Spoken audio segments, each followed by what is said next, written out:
अस्सलाम वालेकुम एक्वेरियंस, मैं हारिस अज़मी प्रोफेशनल एस्ट्रोलॉजर आपकी खिदमत में हाज़िर हूँ। दो बड़ी खबरों के साथ, अहम खबरों के साथ, खुशखबरियों के साथ। इनफैक्ट ये फरवरी का तीसरा वीक है और ये बात मैं अक्सर ही कहता हूँ कि हर महीने का तीसरा वीक बहुत इम्पॉर्टेंट हुआ करता है। सूरज एक नए एंगल पर जाता है और वो एक इम्पॉर्टेंट प्लैनेट है जिसके रिजल्ट्स या जिसके फ्रूट्स बड़े विजिबल एंड रीडेबल हुआ करते हैं। सूरज जिन बहुत अच्छे एंगल्स पर मटेरियल एडवांटेजेस दे सकता है एक्वेरियंस, उनमें से एक सेकंड एंगल कहलाता है और सूरज 18 फरवरी को आपके सेकंड एंगल पर आने लगा है। ये उसका वो बहुत अच्छा एंगल है जिस पर material needs and material desires पूरी हुआ करती हैं। जैसे किसी आदमी को दिन की रोशनी की ज़रूरत हो, जैसे किसी आदमी को दोपहर की शदीद धूप की ज़रूरत हो फॉर सम रीज़न, जैसे उसे अपनी फसलों के पकने का इंतज़ार हो तो दोपहर की धूप ही चाहिए, जैसे उसे अपनी आइस फैक्ट्री के तेज़ चलने का इंतज़ार हो तो दोपहर की धूप ही चाहिए। ये उसका सीज़न होगा। सो इसी तरह एक्वेरियंस को जो जॉब इंक्रीमेंट्स, जो जॉब प्रमोशंस, जो जॉब अपॉर्चुनिटीज़ चाहिए होती हैं, वो सूरज के सेकंड एंगल पर आने से मुयस्सर आती हैं। And this is my professional statement that sun is available for 30 days in 2022 from 18th of Feb so on, और ये 18-19 मार्च तक अब इधर ही रहेगा। इस सीज़न में किए हुए इक़दामात for the source of income, multitasking, investments, job की ग्रोथ के लिए, बिज़नेस की ग्रोथ के लिए ये रिज़ल्ट्स ज़रूर देंगे और विजिबल रिज़ल्ट्स होंगे।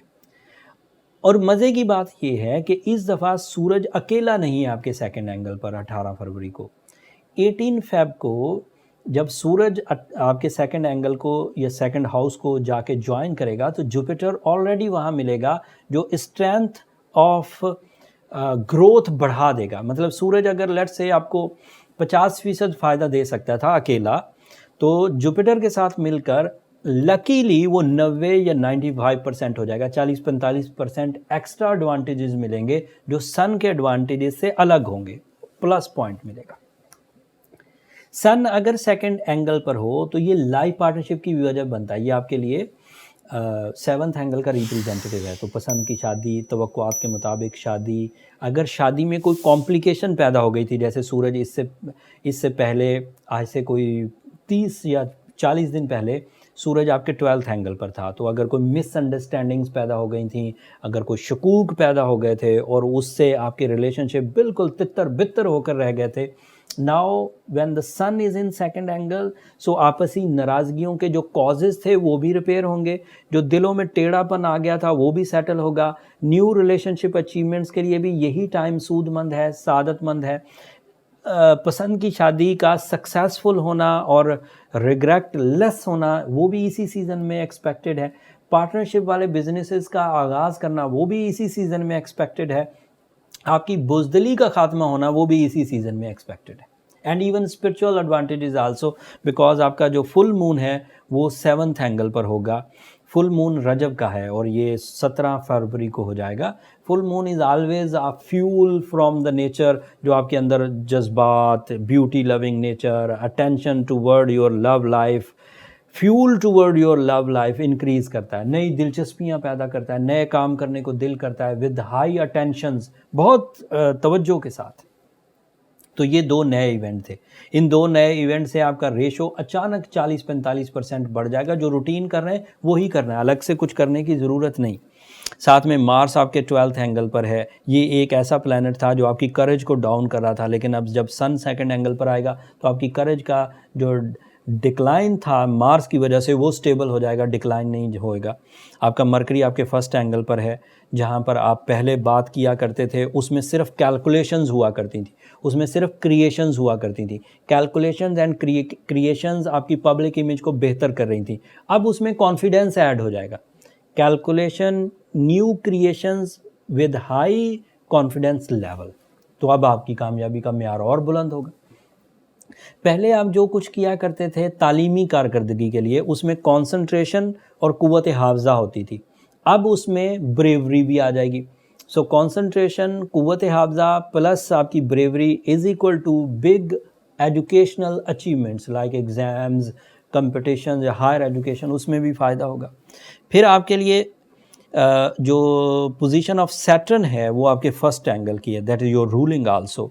अगर position of Saturn first angle की हो तो that means your attraction, your natural skills, your spiritual side, ये भी आपको फेवर करेगी। तो मोस्टली एक्वेरियंस अब बहुत अच्छी फॉर्म में है, बट वो बेचारे एक्वेरियन, सॉरी टू से, जिनका सैटर्न रेट्रोग्रेड था या जिनका जुपिटर रेट्रोग्रेड था बाय बर्थ, वो अभी भी उलझे रह सकते हैं। उनको ब्लू सफ़ायर बहरहाल पहनना चाहिए, उन्हें सूर्य शम्स पढ़नी चाहिए, उनको थोड़ा सा केयरिंग वे में डिसीजंस लेने चाहिए। वो बहुत खुल के प्ले नहीं कर सकते चीज़ों को, बहुत बड़ी बड़ी इन्वेस्ट।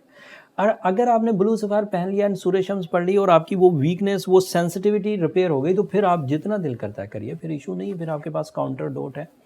अब ये चीज़ चेक करने के लिए कि either you are a strong aquarian or you are a weak aquarian, so you need the birth chart calculation। उसके लिए नंबर नीचे चलते रहते हैं, उसके पे आप रब्ता करके अपने लिए टाइम ले सकते हैं, बट वो फ्री फ्रॉम नहीं है एक्वेरियंस, होपफुली आप अंडरस्टैंड करेंगे। ये इस हफ्ते की इन्फॉर्मेशन थी। मैं और बहुत सारी बातें सन एंड जुपिटर के सेकंड एंगल के लिए कर सकता था, लेकिन ये 7 दिन का डिसीजन है, अभी बहुत टाइम आएगा। 3 वीडियोज़ और आएंगी जब तक सैटर्न एंड जुपिटर इकट्ठे ही होंगे। तो हर हफ्ते थोड़ा थोड़ा बयान करता रहूँगा, एंड उम्मीद है कि आप अल्लाह की इस नेमत को, ये याद रखिएगा कि जुपिटर और सूरज इस सेकंड एंगल पर दोबारा 2034 में आएंगे। सूरज हर साल आएगा सेकंड एंगल पर और अपने 50% एडवांटेजेस तो देगा। ये 90% वाले एडवांटेजेस का जो सिनेरियो है, ये अब दोबारा अगर बनना चाहें तो 2034 में बनेगा, क्योंकि जुपिटर यहाँ से इस साल निकल कर दोबारा 2034 में इधर आएगा। उम्मीद है आपको ये इन्फॉर्मेशन अच्छी लगी होगी और आपको टाइम बिहेवियर्स को समझने में मदद मिली होगी। टाइम बिहेवियर को समझना उसी तरह है जिस तरह आप दीगर साइंसेस को समझते हैं, जैसे कंप्यूटर साइंसेस, जैसे कॉमर्स, जैसे रिलेशंस, जैसे बिजनेस। उन साइंसेस को समझते हैं तो आप लॉस से बच जाते हैं और अपनी स्ट्रेंथ के मुताबिक ज़्यादा ग्रो करते हैं। टाइम बिहेवियर को समझ जाएंगे तो टाइम को अच्छा इस्तेमाल कर सकेंगे, उसकी ख़ज़ा से बच जाएंगे, उसके थपेड़ों से बच जाएंगे। नहीं तो टाइम पटकता बहुत बुरा है, सॉरी टू से। ख़ज़ा में जब बुराइयां आती हैं, बड़ी बुरी आती हैं, तो जो बंदे को पहले ही पता हो कि अंधेरा छाने वाला है, वो मंजिलों पर पहले पहुंचेगा, अंधेरे होने का इंतज़ार नहीं करेगा। This is time science. अगर आपके पास रोशनी है और आपके पास काउंटर डोट है अंधेरे को दूर करने की, फिर आप मज़े करिए। अगर आपके पास ख़ज़ा को दूर करने की काउंटर डोट है तो मज़े करिए, नहीं तो एहतियात बरतिए। खैर, एक्वेरियन, मेरी कम बात को ज़्यादा समझिए। अगले हफ्ते तक के लिए अब मुझे इजाज़त दीजिए। अगर मेरी ये बातें अच्छी लगी हों तो अपनी दुआओं में मुझे ज़रूर याद रखिए। कोई सवाल हो तो कमेंट्स में इज़हार कर दीजिएगा, मैं कोशिश करूँगा उसको आंसर करूँ। एंड चैनल को ज़रूर सब्सक्राइब कर लीजिएगा, इससे ज़रा हमारी हौसला अफजाई हो जाती है। अगले हफ्ते तक के लिए अल्लाह ने के बाद।